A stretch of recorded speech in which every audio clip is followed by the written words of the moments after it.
Angels Den has just moved into crowdfunding.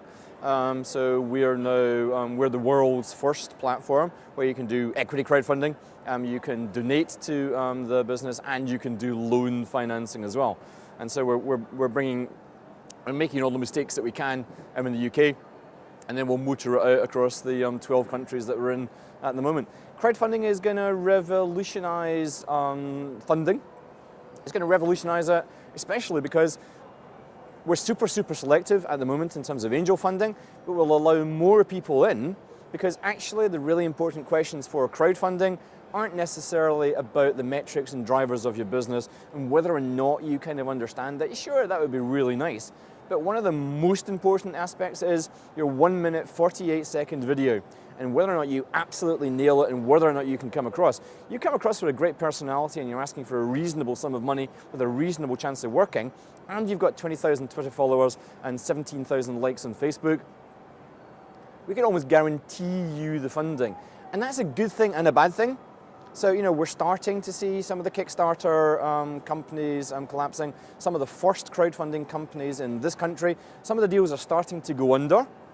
So they got the money, the crowd gave them the money, and guess what? Entrepreneurs are really stupid at spending money. It's not about giving entrepreneurs money. It's an interesting experiment. In Singapore, if you're an entrepreneur, you get 50,000 US dollars just given to you. But their success rate is incredibly poor.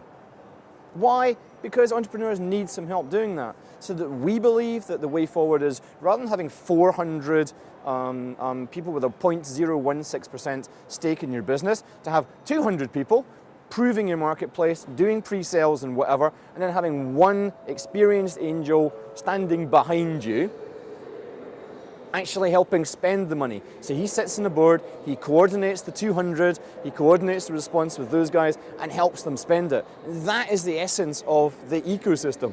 So the Kickstarter is amazing. I mean, it's an awesome thing for the ecosystem. I think America will get its act together in terms of equity crowdfunding, but it won't be this year. It's going to be next year. And I'm sort of dreading to see what it's going to look like in terms of how it's going to be tied up. But either way, it's going to be a very positive thing.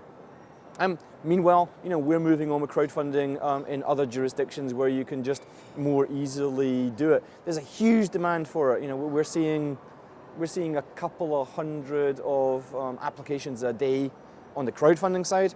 So many people are incredibly keen to get into enterprise. Enterprise, as unemployment rates increase, is perhaps the only viable option in terms of helping unemployment. And the largest impediment to enterprise, to setting up your entrepreneurial venture, is access to capital.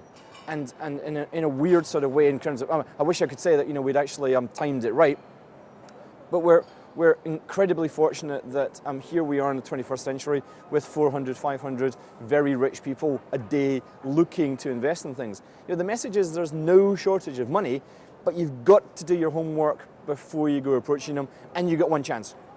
One chance. That's it. We see 140. We're not going to let you back in again. Oh, I've learned my lessons now. You've got a way to learn your lessons. Fantastic. Prove that you've learned the lessons. Prove that you've changed your business model. Fantastic. Then come back and then meet the guys. And these guys are pretty desperate to find a home for the money that pays more than the banks are currently lending out at.